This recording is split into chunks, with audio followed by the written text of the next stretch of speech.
Layers of Fear is an interesting experience, but how does it rank as a horror game?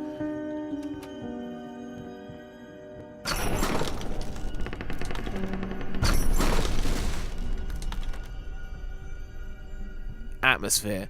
The atmosphere in Layers of Fear is more of mystery than dread or apprehension. At least when I played it for the first time, the game's constantly changing layout was the most interesting part. I was curious to see what the game would do next. Unfortunately, the game never really managed to invoke fear in me. Even with some of the more intense scripted events, the player's character never seemed at any great risk. It cemented itself in a vaguely interactive walking simulator and became more of an attraction than an experience. The game has some beautiful abstract visuals and disturbing imagery in the shape of strange paintings, but these don't really amount to much of anything. The atmosphere always left me wondering what was going to happen next rather than dreading what was going to happen next. It is at most eerie, and for the type of game we're playing, that's as much as you can hope to get. 1 Harry Mason. I needed a jar and a plastic tubing. I siphoned gas before. I knew how it was done. I stuck the tube in a vein and sucked on it until blood filled my mouth. Then put the tube in the jar and it just kept coming. A taste of copper haunted me the entire night. Scares. Whilst the game itself comes across as a walking simulator, some of the scripted events are fantastic, often luring the player into a trap or tricking the player into jump scares, but some of these are predictable horror cliches, and often sometimes just plain cheap. They can alarm the player, but with this game being the same every time you play it, the chance of getting scared a second time by the exact same scripted event is fairly low, even with the multiple endings. Without the risk of dying, failure, or being chased, most of the game's scares rely heavily on the scripted events, which is where the game seems to fall down. The most memorable event is when the game's mysterious monster grabs the player and appears to kill them, but this is stunted as the player wakes up safely in another room. The first time round, the events in the game are creepy and can sometimes be scary, but any time after that, you know what's coming. Still 1 Harry Mason.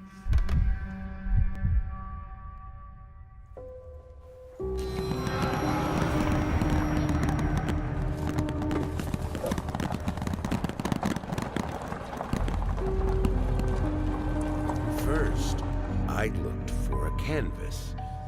Not just any canvas. Sound design.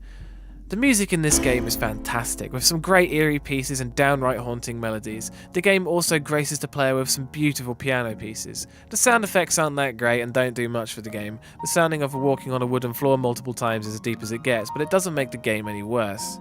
That's 2 Harry Masons.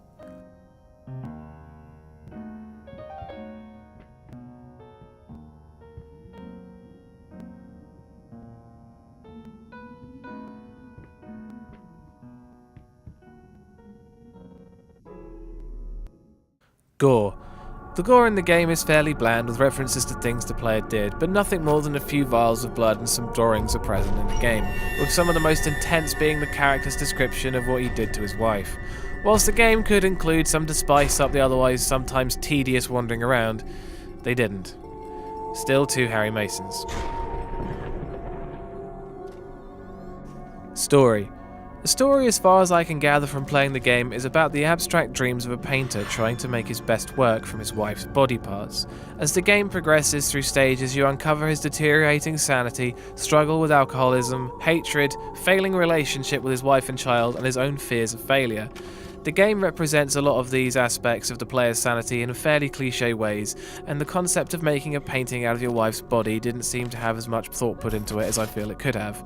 The gameplay deteriorates into needless puzzles as the game draws to a close, and whilst the endings are moderately interesting, the journey to see them isn't worth replaying to get them, making the final score 2 out of 5 Harry Masons. Overall, Layers of Fear is a decent haunted house simulator but lacks replayability, a cheap one-time experience that, whilst visually impressive, is a bit hollow. Again, I'd like to remind you the whole thing is down to my opinion of horror games, and if you don't share this opinion, that's cool, I get it. I'd like to point out that whilst I spent a long time in the piano room, I didn't scream like a banshee or run away from the computer, and I advise you don't either. There will be more horror reviews in the pipeline, and thanks for watching, and always go check out Bumps in the Middle of the Night. Peace.